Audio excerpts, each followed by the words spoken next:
City Matters.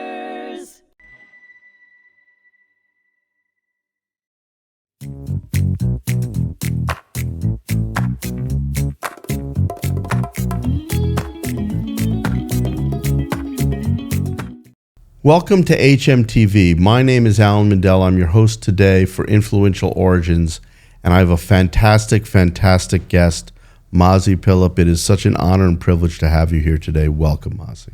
Thank you, Alan, for having me. Mazi, you definitely have one of the most incredible origin stories of anyone I know, and it gets to tell a story about the Jewish people in Israel that people may have heard a little bit about, but have not really fully experienced. And it's probably one of the most incredible stories of modern times. So let me just ask you about the origin of your life growing up in Ethiopia. Yes. I was born in a little village called Ejersa, south of Addis Ababa. My parents, before I was born, they moved from the village from Gondar area, where the Ethiopian Jews used to live, and they moved down with a couple of family members. We had a very simple life. We had a little access to school and basic life.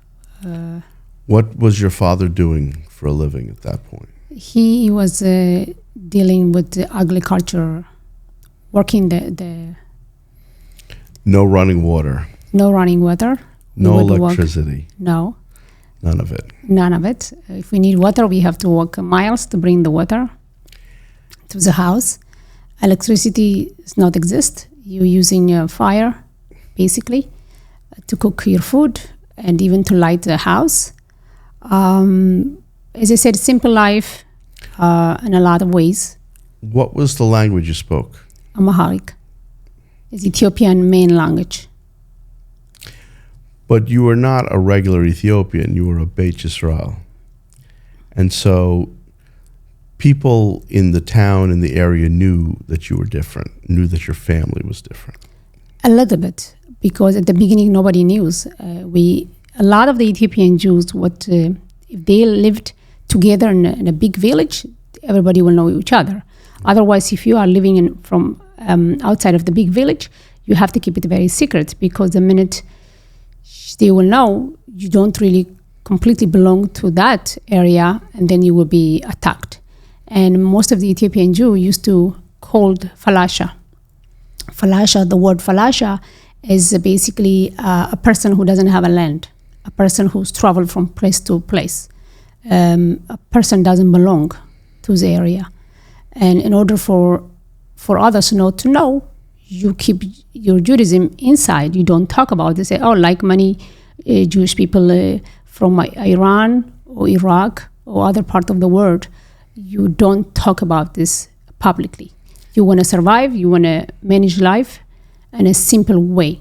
The time the people who lived around us knew about this is when my father went to Addis Ababa to register to come to Israel. Basically, the registration started when the Israeli embassy opened. That's the only time we publicly talked about this, and I can tell you the kids did not like the idea at all, and they will call you names like Falasha, you don't belong, and to the point, while we were waiting to come to Israel, was a war between Iraq and Israel. And you're terrified what's going to be the future of Israel, of course, the land you're supposed to be there. So the kids will laugh and they will say, you're losers. You're going to lose. Saddam Hussein going to kill your people and you are not going to have a place to go. That was very much hurting. And here they called you the person with no land, but meanwhile, Beit Yisrael had been there for at least 2,000 years in Ethiopia, in peace for so long. Correct. And while the Ethiopian Jews used to live in Ethiopia, the dream always was to come to Israel. For everyone. It's something that passed from generation to generation. And we knew it was going to happen, but we didn't know when it's going to happen. Some of my family members left in 1980s, 1984, 85, from Ethiopia. They walked all the way from the north, like from Gondar area, to Sudan for months and months, waited in a Muslim country for months until the Mossad came and brought so many of them. But on the way to Sudan, and while also waiting in Sudan, a lot of them died. And I want you just to pause for a second and understand, when you're leaving Ethiopia, you don't allow to leave Ethiopia without any permission. You're basically escaping. And willing to go to a Muslim country because you are sick and tired and your dream is to be in Jerusalem. In Jerusalem that you know from the stories, you weren't there. Right. But the faith that the Ethiopian Jews had on Hashem, on God, and that believes that we have to make it. It doesn't matter how many people will die on the way. Those people, those family members, they just packed a little food, and with horses or donkeys, they start to walk, and months and months and months, and kids suffer from different disease and died just to touch the land of Israel. And so a small portion made it. Yes. But it wasn't till 1991 you were 12 years old. Exactly. And then tell me what your family did, where you went within Ethiopia first. So when the Israeli embassy opened, we moved from that village to be close to the center. Many of the Ethiopian Jews moved from the north, from the villages, and they moved to Addis Ababa.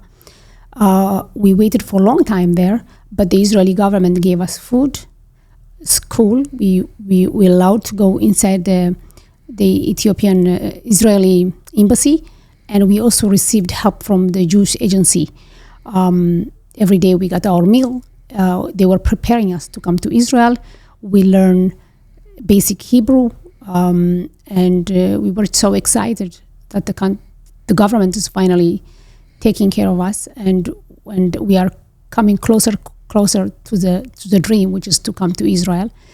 And then while we were waiting, a civil war took place in Ethiopia. Yeah. 1991. It was a scary moment because the prime minister of Ethiopia left the country. The rebels from the north start to come closer to Addis Ababa, and there's a lot of unknowing situation. In that moment, Israel, together with the United States, did incredible things. They asked ceasefire for 36 hours and paid a lot of money. $35 million. $35 million for both sides. In 1991. 1991, and they told them we just need 36 hours to take the Ethiopian Jews community outside of Ethiopia.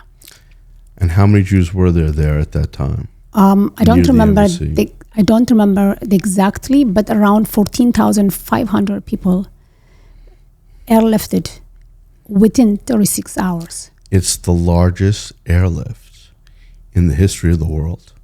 Absolutely, and you have to also remember, you landing you coming to third world country like Ethiopia with one runway, like the one plane can land, take the people and leave basically. And to do it in such short time, 36 hours, and taking 14,500 people, it was incredible. And I remember that the morning we wake up, we didn't know that we're going to go to Israel that morning. Right, nobody knew. And just basically they sent a couple of people to pass the message. It wasn't phone to call and to tell you, pack your stuff. Right. The message was very clear. You leave everything behind, everything. Just bring your clothes, whatever you have on your body, and you come to the Israeli embassy. So that's in the morning, 6:30 in the morning. You hear this news, you leave everything, and you walking. A total chaos in Addis Ababa. Soldiers are everywhere. In the middle of a civil war. You are just trying to save yourself. You go into the embassy, and then you see thousands of them waiting outside. Everybody's trying to make inside. There's a lot of buses. And I'm amazed how they were able to manage it. They managed it so beautifully, so amazing. They made it through. And I mean, we went to Israeli embassy, we did our paperwork, and then we were on the way to the airport. The excitement was out of control.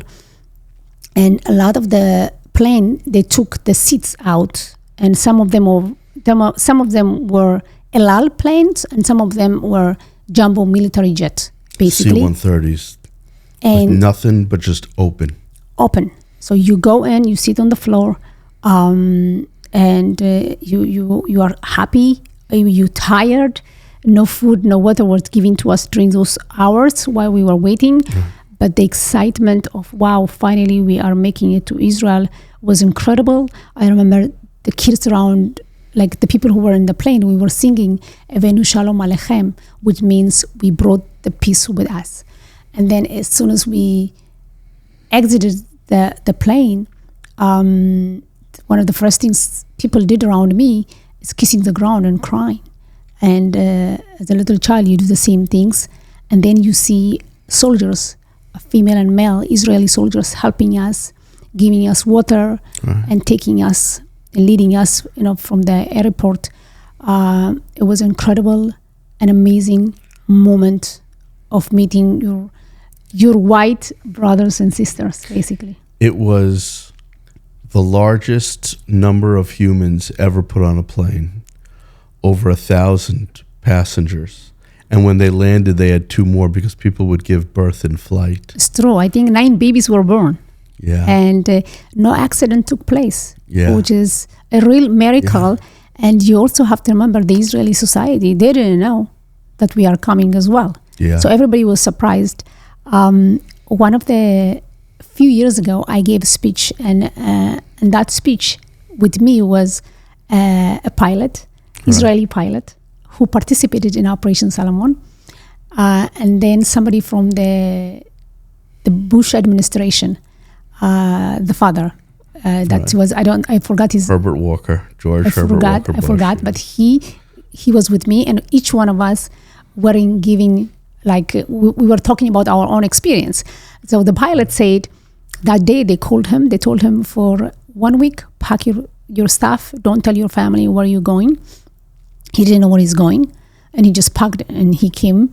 And then the person who dealt with the negotiation, he told his story, how tough it was, to bring the 2 sides to a ceasefire.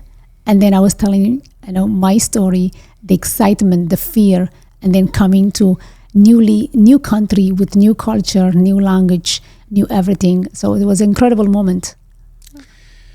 To me, it's the most incredible moment in Jewish history, and probably in a lot of ways the history of the world, because here's this group of people that for thousands of years were isolated on their own, but kept their faith without any support from anybody. And still, they had the same backbone like no one else to drive, to be who they were, to be true to themselves.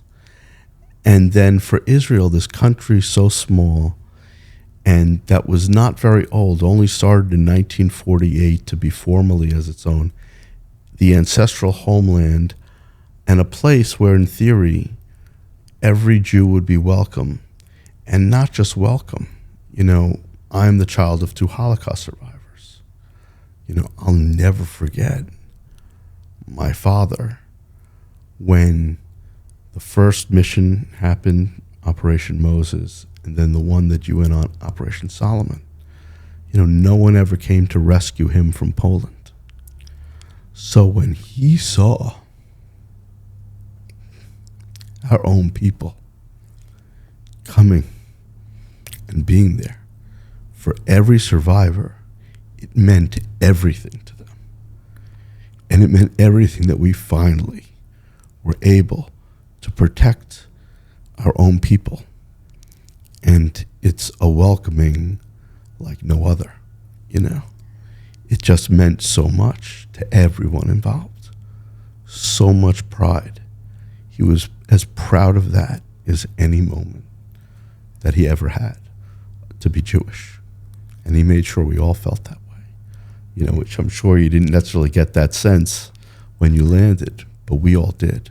We'll never forget it.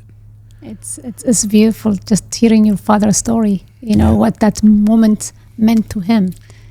To everyone.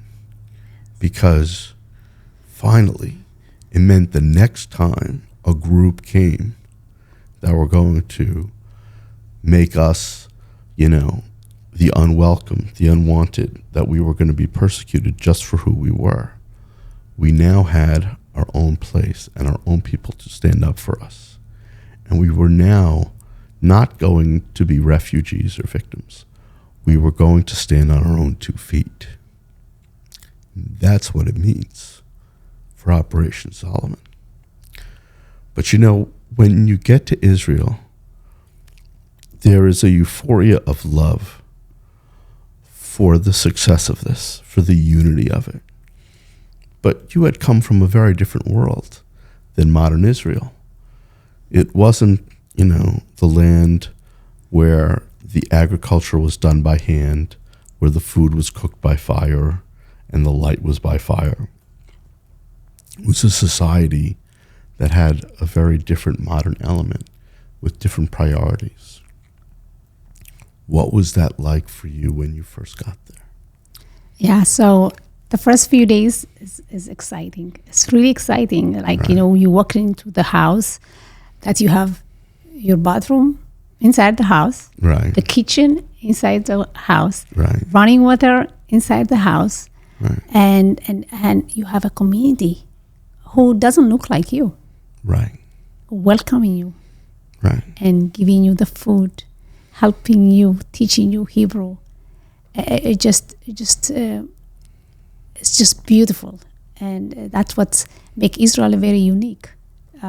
Different people from different parts of the world had one dream, which is to come to Israel, and here we are, living a beautiful life and helping each other.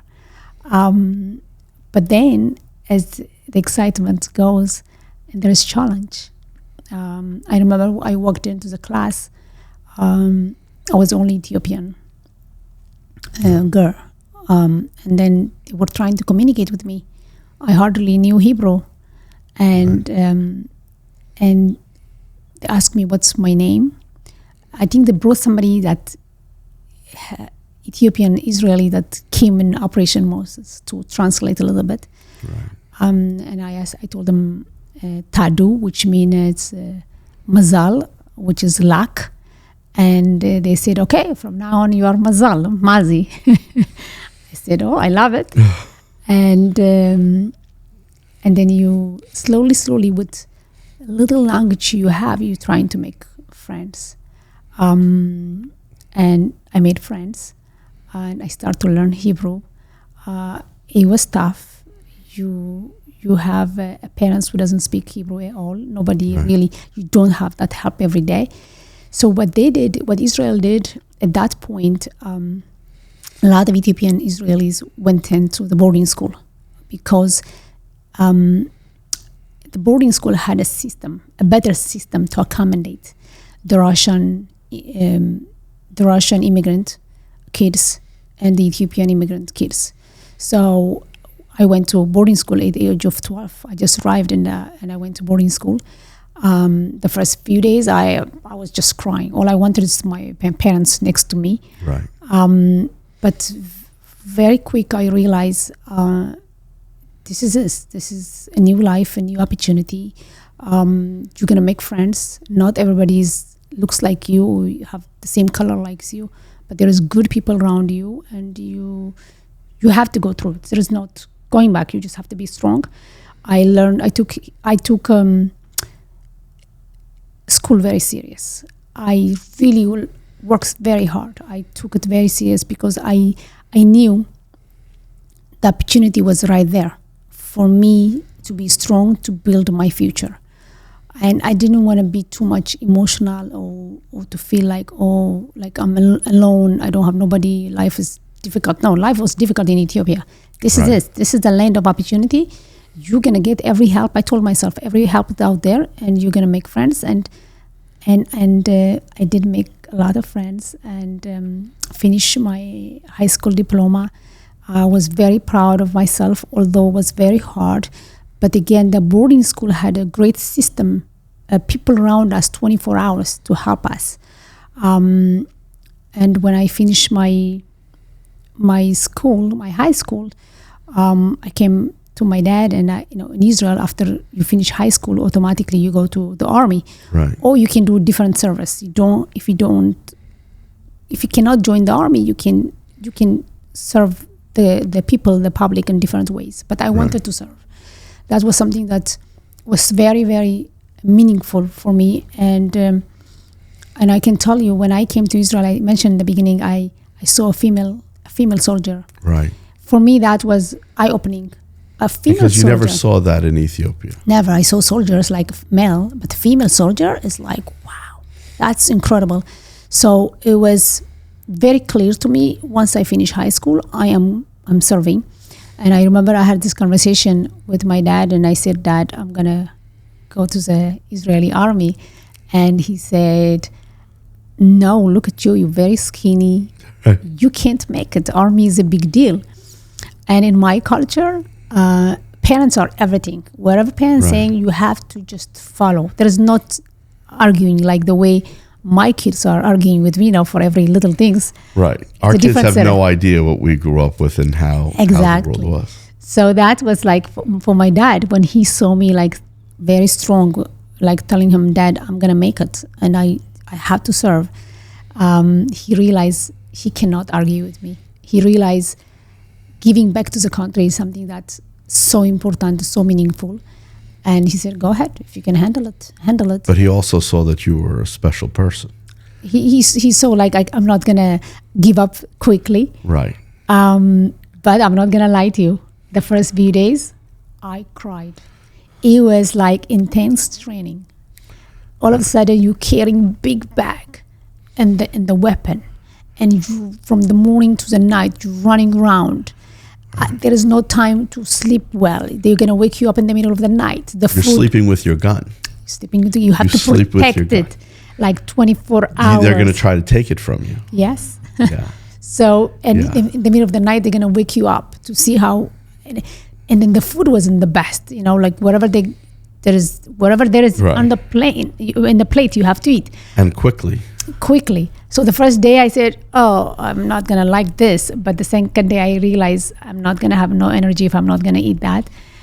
And then you go through the training and you discover a strength about yourself, like things that you thought, no, it's not going to happen, or I'm not going to be able to make it. And you are finally getting to the final day of the training. And then I went back home. And my dad was so proud. I made it. I came with a green uniform and a weapon.